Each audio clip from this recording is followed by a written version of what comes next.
JA beberapa waktu lalu merilis hasil survei tentang kepercayaan publik terhadap isu ijazah Presiden ke-7 Republik Indonesia Joko Widodo. Hasilnya mayoritas atau 74,6% publik tidak percaya dengan isu ijazah palsu Jokowi.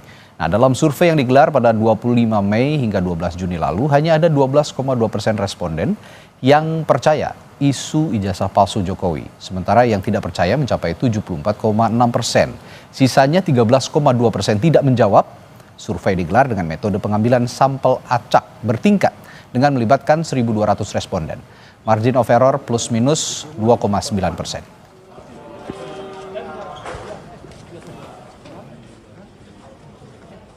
Dan dilihat daripada survei yang kita lakukan, ternyata yang menyatakan tidak benar itu mayoritas di angka 74,6%. Yang menyatakan bahwa yang percaya dengan isu ijazah palsu Jokowi atau dianggap bahwa Pak Jokowi ijazahnya palsu itu hanya 12,2%. Jadi kalau misalnya kita lihat ini hampir 1/5 ya, 5, 6, 7 ya, 1/5 lebih ya. Dan kita ulas lebih dalam soal kepercayaan publik terhadap isu ijazah Jokowi bersama Direktur LSI Deni JA, Aji Alfarabi. Selamat malam, Bung Aji. Selamat malam, Mas Radit. Ya, Bung Aji, 74,6% katanya tidak percaya. Ini berarti semua orang menganggap ini bohong, begitu ya? Ya, artinya gini Mas, 74,6% ini artinya angka yang cukup telak ya dalam opini publik ya. Bahwa isu ini sebetulnya gagal menjadi isu yang mainstream. Ya, karena yang percaya itu hanya 12,2%. Ya, seperti data di sini. Dan kita lihat bahwa angka 74,6% ini artinya walaupun di tengah gencarnya atau kuatnya isu ini beredar baik di sosial media maupun lewat berbagai media, tapi ternyata tingkat trust terhadap personal Pak Jokowi sebetulnya masih tinggi ya. Karena orang yang percaya bahwa itu palsu itu hanya 12,2%. Oke. Kita breakdown lagi nih Bung Aji dari survei LSI Nidja Lingkara Survei Indonesia. Ini berdasarkan tingkat pendidikan masyarakat atau responden yang disurvei begitu ya. Untuk tingkat SD, SMP, SMA dan D3 ke atas atau mungkin strata 1 ya ini ya. Nah, yang menjawab tidak percaya paling besar setelah di tingkat SD 81,5%, lalu SMP 73,7%, 69,8%, D3 ke atas 76,5%. Ini berarti dari semua tingkatan pendidikan, latar belakang pendidikan, termasuk SD. SD ini kan boleh dikatakan tingkat pendidikan yang paling rendah begitu. Mereka pun tidak percaya dengan soal ini ya. Ada dasarnya apa? Bisa dijelaskan? Sebetulnya dua. Yang sebetulnya menarik adalah ketika kita membreakdown data ini ke mereka yang percaya isu ini. Kalau kita lihat dari mereka yang tidak percaya atau sebaliknya percaya bahwa ijazah Pak Jokowi asli, itu terjadi pada semua segmen pemilih atau semua segmen demografi. Mayoritas tidak percaya bahwa isu ijazah Jokowi palsu ya. Tapi ketika kita tanya tentang mereka yang tidak percaya, justru yang tidak percaya ini banyak pada segmen di menengah bawah, baik secara pendidikan maupun secara tingkat pendapatan. Jadi segmen ini sebetulnya segmen yang sejak lama merupakan basis pemilih Pak Jokowi maupun pemilih Pak Prabowo Gibran pada pemilu 2024 kemarin. Jadi justru yang percaya adalah segmen menengah ke atas, secara pendidikan maupun secara pendapatan. Jadi kalangan terdidik ya atau terpelajar ya, kelompok menengah atas yang tinggal di perkotaan, justru mereka yang lebih banyak percaya dengan isu ijazah palsu Jokowi. Ini yang menarik sebetulnya. Yang di perkotaan justru ya. Ya, di perkotaan. Percaya. Jangan lupa dalam persepsi publik ya, kalau kita bicara tentang berita yang dianggap hoax ya, itu sebetulnya harusnya di level paling bawah. Karena level paling bawah secara pendidikan misalnya adalah mereka yang tidak punya akses yang cukup terhadap informasi sehingga gampang terpapar pada informasi yang belum benar ya. Tapi kalau kemudian justru yang percaya adalah masyarakat di segmen menengah atas, ini yang kemudian menjadi pertanyaan, kenapa demikian? Selanjutnya kita breakdown lagi berdasarkan kategori generasi ini ya. Generasi ini ada generasi Gen Z, ini 27 tahun ke atas, milenial 28 hingga 43 tahun, Gen X 44 hingga 59 tahun, dan baby boomer 60 tahun ke atas. Termasuk Gen Z juga sepertinya semua tidak percaya, mayoritas tidak percaya. 71,4% Gen Z yang disurvei oleh LSI Ini tidak percaya. Lalu milenial 73,7%, Gen X 76,1%, dan baby boomer 76,2%. Yang Anda katakan tadi klaster perkotaan yang betul. ini kan mewakili juga generasi ya. Generasi Z ini kan juga banyak yang teredukasi di perkotaan. Kalau kita lihat semakin tinggi usia, makin tinggi pula mereka yang tidak percaya pada isu ijazah palsu Pak Jokowi ya. Justru memang sedikit terjadi perbedaan di generasi Gen Z ya, karena generasi ini sebenarnya generasi yang cukup punya paparan yang lebih kuat, lebih mudah terhadap media sosial maupun informasi yang variatif ya. Jadi kalau kita lihat memang paling kecil walaupun mayoritas 71,4%. Mereka yang tidak percaya atau percaya terhadap isu ijazah palsu justru di Gen Z-nya paling tinggi 14,3%. Oke, nah selain generasi, kita akan breakdown lagi berdasarkan partai politik. Ini juga tidak kalah menarik. Dari Partai Gerindra, Golkar, PD Perjuangan, PKB, Nasdem, PKS, Demokrat, dan PAN. Kita lihat yang tidak percaya, Gerindra itu 80,5%, lalu Golkar 86,6%, PDIP 80%, PKB PKB 80,8%, Nasdem 75%, PKS 28,6%, Demokrat 67,7%, dan PAN 50%. Saya tertarik ke PKS. Karena PKS kita tahu merupakan lawan politiknya Pak Jokowi lah ya. Boleh dikatakan ketika Pilpres lalu kan Pak Jokowi mengendorse Pak Prabowo di Pilpres, PKS lawan politiknya. Dan betul saja melihat berdasarkan partai politik yang tidak percaya dari PKS ini paling kecil. Iya, kalau kita lihat ya, yang percaya ini kan paling tinggi justru di konstituen PKS yang 28,6%. Yang kedua misalnya Nasdem ya 16,7% ya. Jadi di konstituen partai yang sebetulnya berlawanan atau orientasi politiknya berbeda dengan kubu pemerintahan saat ini ya. Dan justru kalau kita lihat dengan data ini menunjukkan bahwa kita harus lihat karakter pemilih PKS ya. Karena karakter pemilih PKS adalah pemilih yang mayoritas tinggal di perkotaan, terdidik ya, dan rata-rata dari sisi kelas menengah ke atas, sehingga memang ini juga paralel dengan data sebelumnya dari sisi tingkat pendidikan ya. Jadi kita lihat memang menarik. Partai koalisi, partai oposisi yang konstituennya justru mayoritas tidak percaya justru PDIP ya. Ini menarik, padahal mereka adalah partai politik yang kemarin berbeda di saat pemilu 2024. Kalau kita lihat ini memang tidak bisa terlepas dari posisi Pak Jokowi sebelumnya. Kita tahu bahwa Pak Jokowi lama di PDIP ya, di konstituen PDIP basis akar rumput sebetulnya Pak Jokowi masih punya kekuatan yang signifikan. Oleh karena itu kita lihat di basis PDIP sebetulnya tidak banyak terpengaruh dengan isu ijazah palsu Pak Jokowi. Itu yang menarik.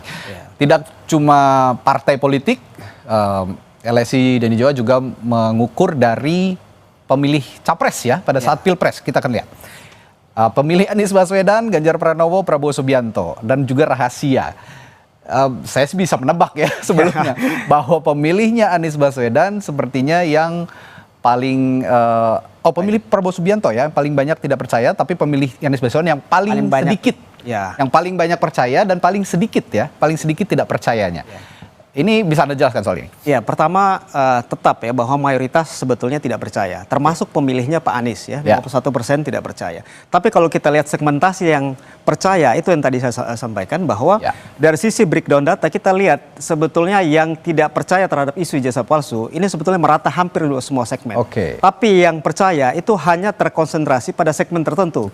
Tadi terutama mereka yang terpelajar tinggal di perkotaan, kalangan menengah ke atas, dan orientasi politiknya berbeda dengan kubu pemerintahan saat ini. Artinya mereka yang memang sejak lama kalau kita lihat itu memang bersikap oposisi terhadap Pak Jokowi, sehingga ketika isu ini kemudian beredar atau isu ini muncul, mereka kemudian meyakini keyakinan mereka sebelumnya, karena sebetulnya mereka adalah pemilih yang memang kritis terhadap Pak Jokowi sejak lama, yang kebetulan pada Pilpres 2024 kemarin memilih pasangan capres yang lain yang tidak di-endorse oleh Pak Jokowi. Kalau boleh saya simpulkan sedikit sebelum kita lanjutkan lagi perbincangan, residu Pilpres atau pemilu 2024 lalu terhadap kasus ini juga cukup besar, dan ini yang menarik. Selanjutnya nanti juga akan kita lanjutkan pembahasan soal ijazah Jokowi ini, namun kita simak dulu pernyataan Ketua Solidaritas Merah Putih Silversen Matutina yang menyatakan tidak ada hubungan kasus ijazah Jokowi dengan kasus Hasto dan kasus Tom Lembong. Jokowi bahkan mendukung penuh keputusan Prabowo memberikan amnesti dan abolisi terhadap Hasto dan Tom Lembong. Berikut ini. Mengenai kasus ini tidak ada hubungan Pak Jokowi dengan kasus Hasto maupun Tom Lembong. Kasus Hasto dan Tom Lembong adalah kasus mereka sendiri yang mereka berbuat sendiri, dan divonis oleh pengadilan yang tidak diintervensi siapapun.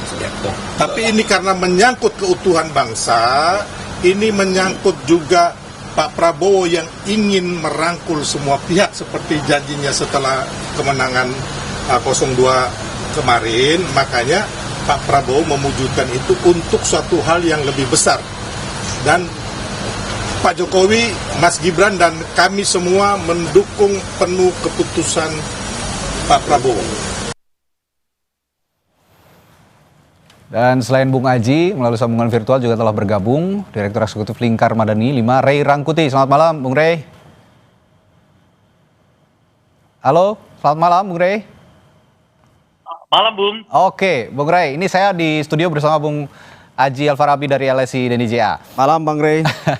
Tadi sudah dibahas bahwa ya disimpulkan paling banyak responden yang disurvei oleh LSI 76,4% tidak percaya sebenarnya dengan isu ini, dan terbanyak itu yang tidak percaya itu di perkotaan ya.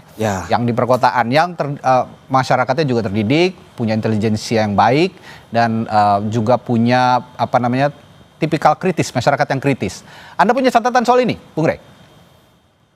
Ya, apa ya catatannya? Itu kan survei ya. Kalau survei ya paling kita lihat metodologinya kayak apa dan sebagainya gitu.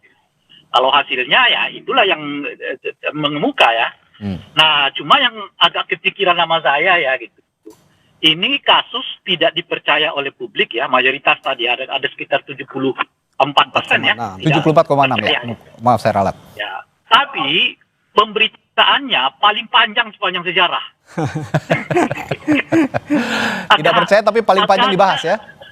Iya, dan paling banyak penontonnya dan paling banyak juga ratingnya gitu loh.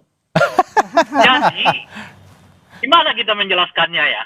Oke, jadi gitu. kalau jadi jangan-jangan masyarakat kita ini makin senang membaca apa yang dia nggak percaya gitu loh. Oh, tapi begini Bung Ray, alih-alih menyalahkan masyarakat, apakah isu ini juga justru dikelola dengan baik oleh yang katanya dibilang geng Solo? Jangan dijawab dulu, kita akan lanjutkan perbincangan ini setelah kumandang azan maghrib sesaat lagi untuk wilayah Jakarta dan sekitarnya berikut ini.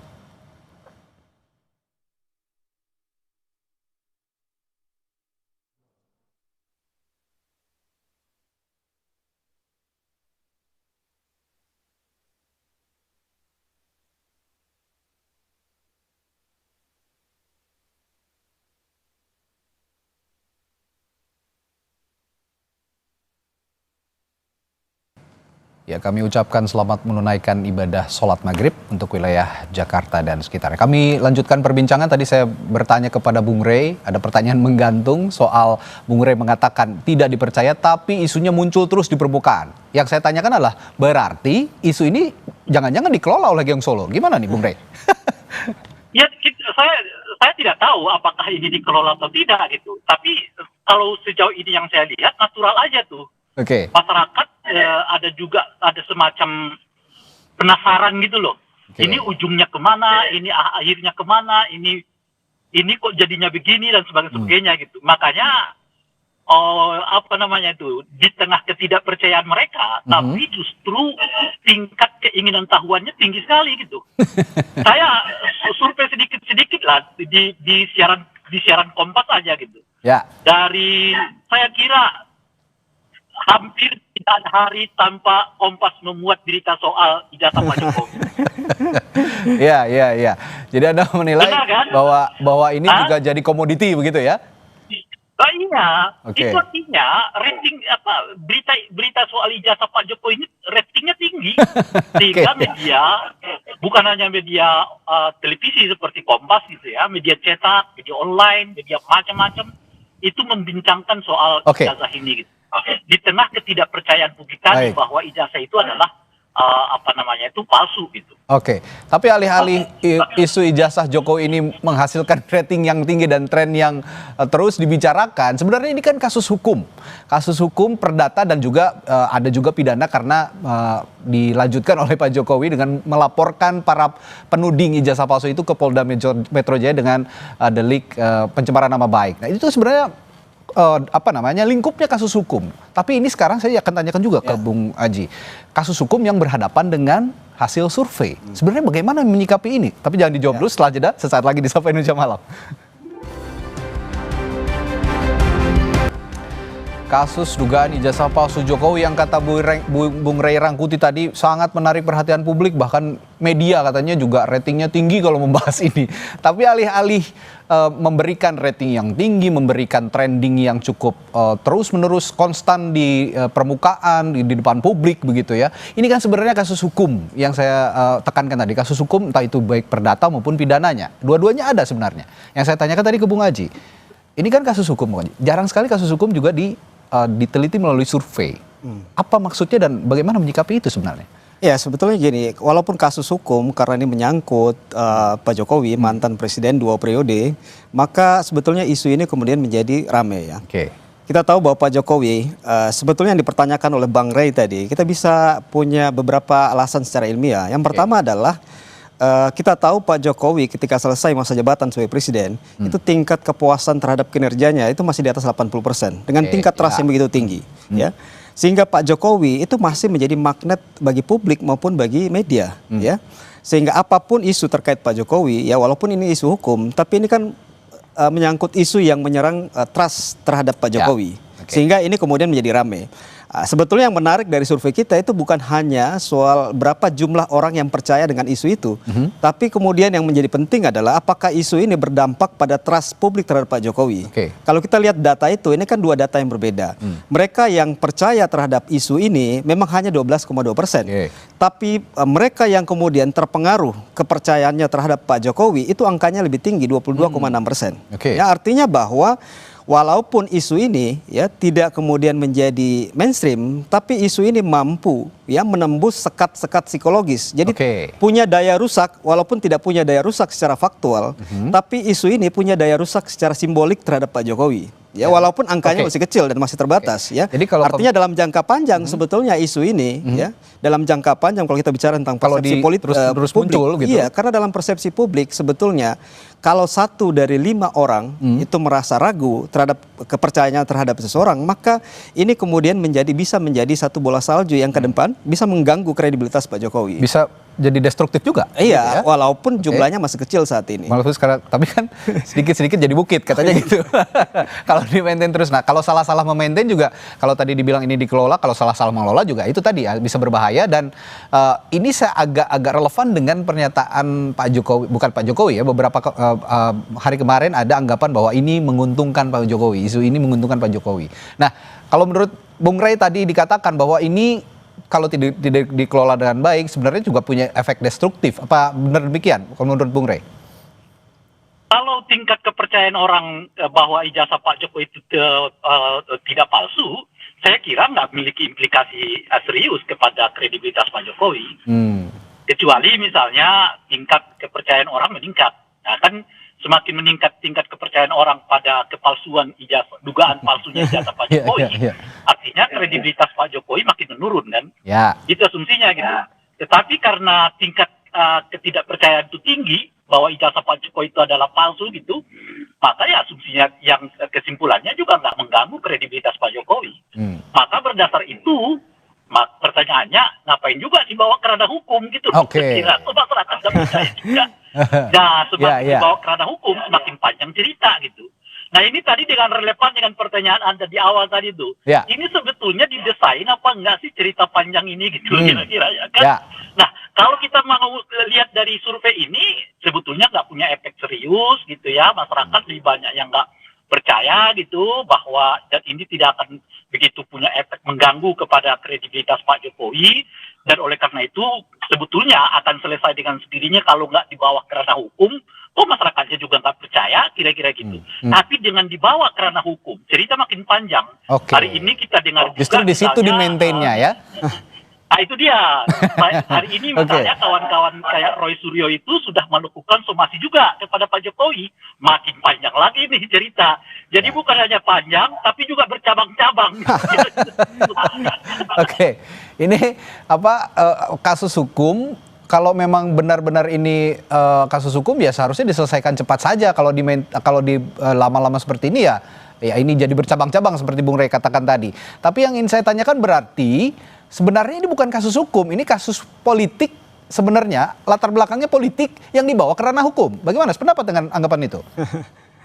Ya, awalnya sih ranah politik, kan mempertanyakan keabsahan ijazah pejabat publik, ya itu bagian dari langkah politik, bukan lagi langkah hukum.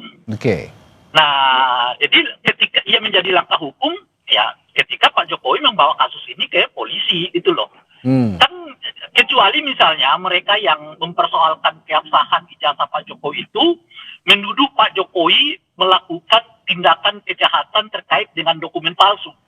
Nah itu ranah hukum tuh.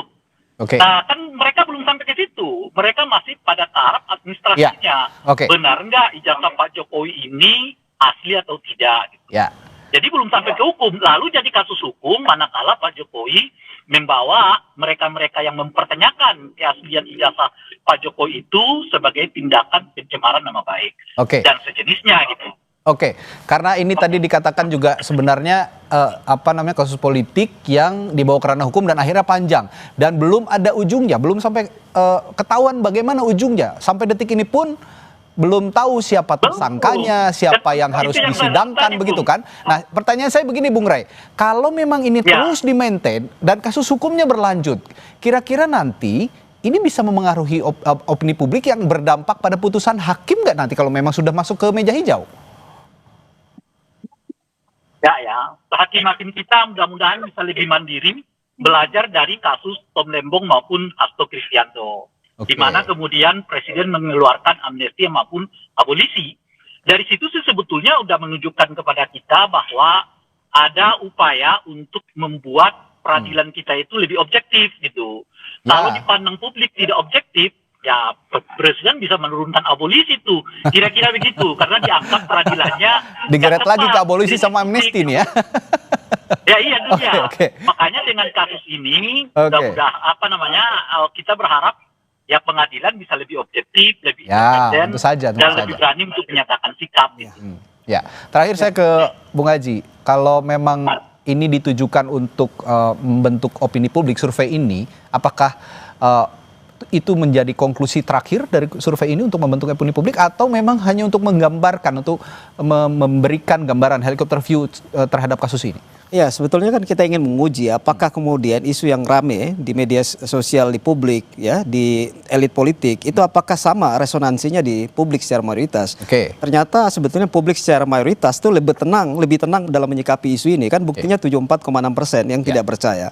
Artinya kalau tadi kita kembali ke pertanyaan Mas Radi terkait dengan apakah isu ini di-maintain oleh Pak Jokowi atau tidak, saya pikir Pak Jokowi sebetulnya tidak butuh isu ini, ya, karena secara popularitas beliau dalam posisi di puncak, ya, kemudian tingkat akseptabilitas, tingkat kepuasannya masih tinggi. Buat apa isu ini? Yang sebetulnya kalau kita lihat, sebetulnya ada sisi, ya, di mana ada segmen tertentu yang terpengaruh dengan isu ini, ya, walaupun angkanya masih kecil, 22,6%. Itu yang pertama. Yang kedua adalah kalau kita lihat angka 74,6% yang tidak percaya dengan isu ini artinya bahwa opini publik yang dibangun oleh beberapa sejumlah individu, ya, termasuk mungkin Bang Roy Suryo dan lain-lain, itu kan tidak punya kekuatan, ya, untuk mempengaruhi opini publik secara umum. Sehingga sebetulnya tanpa dibawa ke proses hukum, isu ini selesai dengan sendirinya sebetulnya. Nah, isu ini hanya bertahan di kelompok elit dan di media saja, tapi di publik sebetulnya isu ini sudah selesai. Sudah selesai. Yang jadi pertanyaan, di mana nanti kasus hukum ini ujungnya? itu yang akhirnya juga bisa memengaruhi. Ya, gimana Bung Rey? Singkat saja Bung Rey, silakan. Sebetulnya persis seperti yang disebutkan oleh Aji tadi. Sebetulnya kalau nggak ada lagi proses hukumnya, udah selesai dengan persoalan ini. Nah, sayangnya tidak lagi hukum. Nah, sekarang itu yang saya sebut bukan hanya panjang, tapi juga bercabang-cabang. Oke. Nah, tadi ngomong-ngomong sempat disinggung juga nama Roy Suryo, tetap di Sapa Malam, karena setelah ini beliau juga akan hadir di sini untuk memperbincangkan hal yang katanya bercabang-cabang. Terima kasih Bung Ray Rangkuti dan juga Bung Haji Alfarabi telah bergabung di Sapa Indonesia Malam. Sesaat lagi kami kembali di Sapa Indonesia Malam di Kompas TV. Tetaplah bersama kami.